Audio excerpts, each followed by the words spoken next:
आप सबके अंदर विराजमान परमपिता परमेश्वर को मेरा प्रणाम।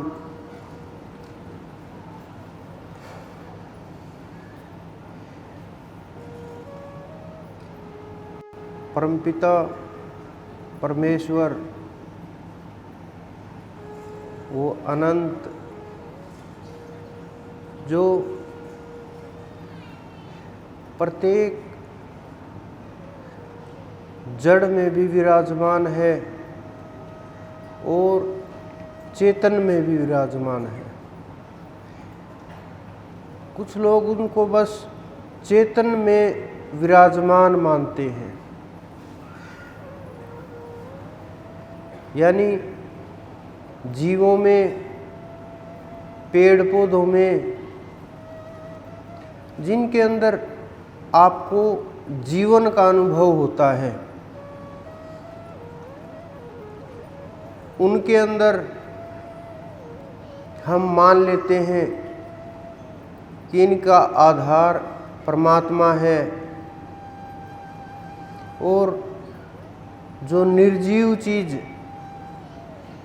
जो महसूस होती हैं, उनमें ये लगने लगता है कि इनमें परमात्मा नहीं हो सकता। जिस प्रकार से आप पत्थर को देखोगे, मिट्टी को देखोगे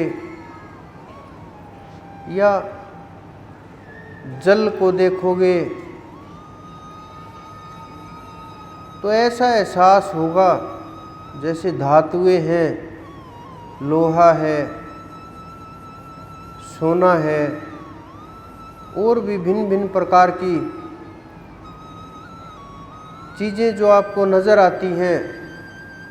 इनमें ये लगता है कि इनके अंदर परमात्मा नहीं है और इनका आधार परमात्मा नहीं है। केवल जो जीव चल रहे हैं, जो सांस ले रहे हैं, जो हरे भरे हैं, बस उनको ये मान लेते हैं कि बस इन्हीं के अंदर हो सकता है। उनके अंदर ऐसा नहीं हो सकता।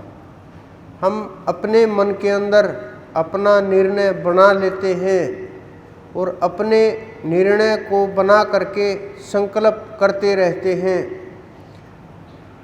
और अपनी सोच के दायरे को सीमित करके उसे न समझ करके और वहीं अपनी सोच के बंधन को लगा करके और परमात्मा का दायरा सीमित कर देते हैं।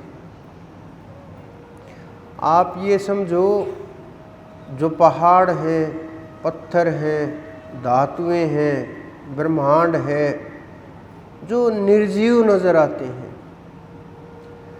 सब का अंत जब वो समाप्त होंगे, जब उनका अंत होगा, पत्थर मिट्टी में मिल जाएंगे, मिट्टी समाप्त होगी, अलग तत्वों में मिल जाएगी। जब महाप्रलय का समय आएगा, सब की सब वस्तुएं एक से एक दूसरे में समाते हुए उसी पूर्ण तत्व में समा जाएंगी। चाहे वो प्राणी हो, स्थिर हो, अस्थिर हो, कैसी भी सृष्टि हो, कितने भी ब्रह्मांड हो, चेतन हो, अवचेतन हो या अचेतन हो,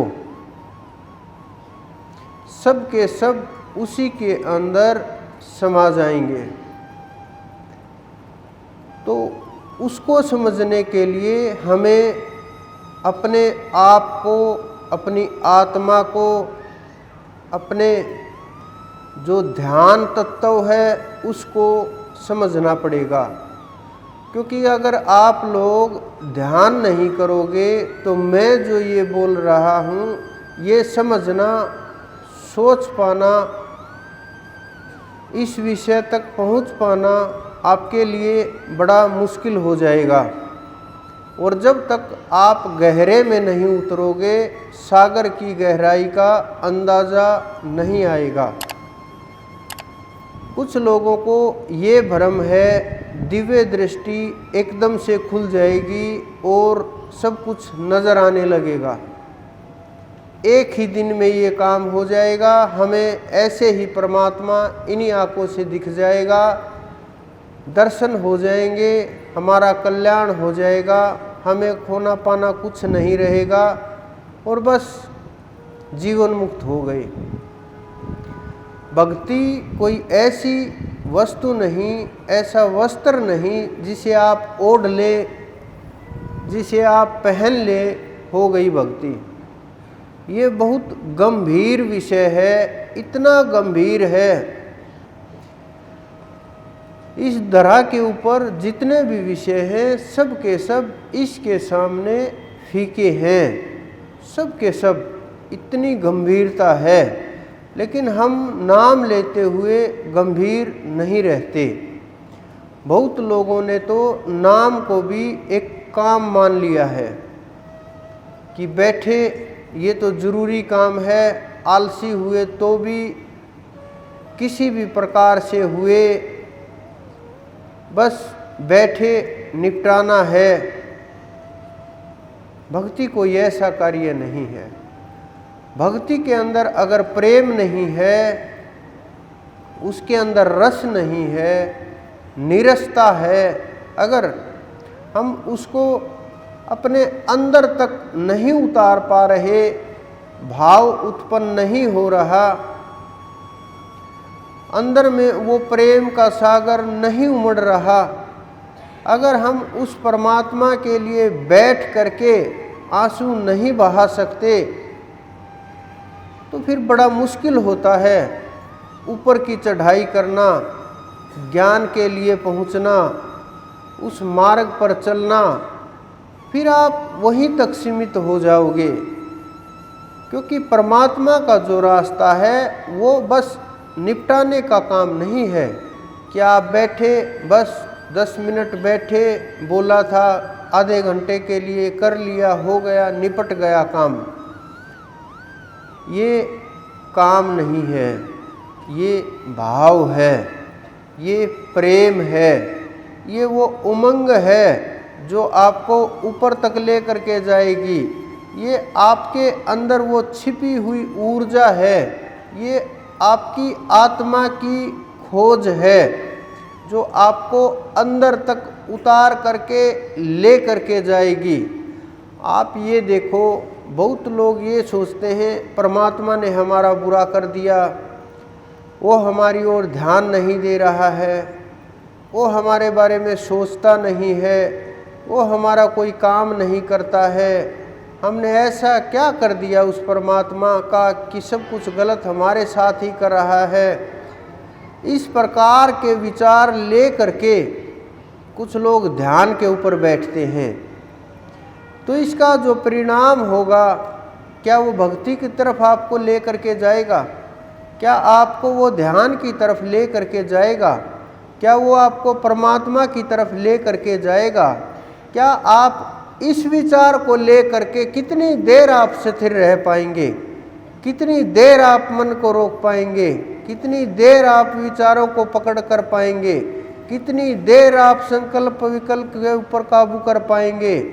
बड़ा मुश्किल हो जाएगा। बैठना भी, ठहरना भी, ध्यान लगाना भी, एकाग्रता करना भी, मन को रोकना भी, इस विचार को ले करके बड़ा मुश्किल हो जाएगा।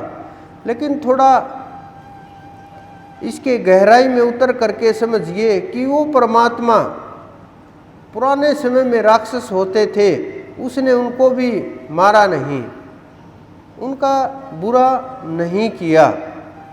जब तक परमात्मा प्रकट नहीं हुए तब तक अप्रकट परमात्मा पूरी की पूरी सृष्टि के अंदर हैं, पूरे के पूरे ब्रह्मांड के अंदर हैं, पूरे के पूरे जड़ जंगम में हैं। ऐसी कोई जगह नहीं है, ऐसा कोई पदार्थ नहीं है जिसमें वो ना हो। लेकिन प्रकट रूप से नहीं है, अप्रकट हैं। जब राम ने प्रकट रूप में आए, राम के रूप में, कृष्ण के रूप में, अवतारों के रूप में, जब वो प्रकट हो करके कुछ कलाएं लेकर आए उस अप्रकट से, तब उन्होंने युद्ध किया, राक्षसों का संहार किया, उनका वध किया और अपना काम करके वापिस लौट गए उसी तत्व में। तो आप ये समझने की कोशिश करो कि वो अप्रकट परमात्मा आपका ना अच्छा करता है, ना ही वो अप्रकट परमात्मा आपका बुरा करता है। लेकिन वो प्रकट जो होते हैं वो विशेष कार्य के लिए आते हैं और वो विशेष कार्य करके अपना वापिस स्वरूप में लौट जाते हैं। इस कारण से हमारा परमात्मा को दोष देना बनता ही नहीं। हमारे जो कर्म हैं, चाहे इस जन्म के हुए, पिछले के हुए, अनंत जन्मों के हुए, कोई भी कर्म वापिस घूम करके इस जन्म में आया, जिसके कारण ये शरीर हुआ, जिस कारण से ये भोग हुए, सुख हुए, दुख हुए, इसमें परमात्मा का कोई हाथ नहीं है। ना आप लोगों को सुख देने में है, न आप लोगों को दुख देने में है, कोई भी हाथ नहीं है। लेकिन हो ज़रूर सकता है, उसके लिए आपको साधना की आवश्यकता होगी, गंभीर बनने की आवश्यकता होगी।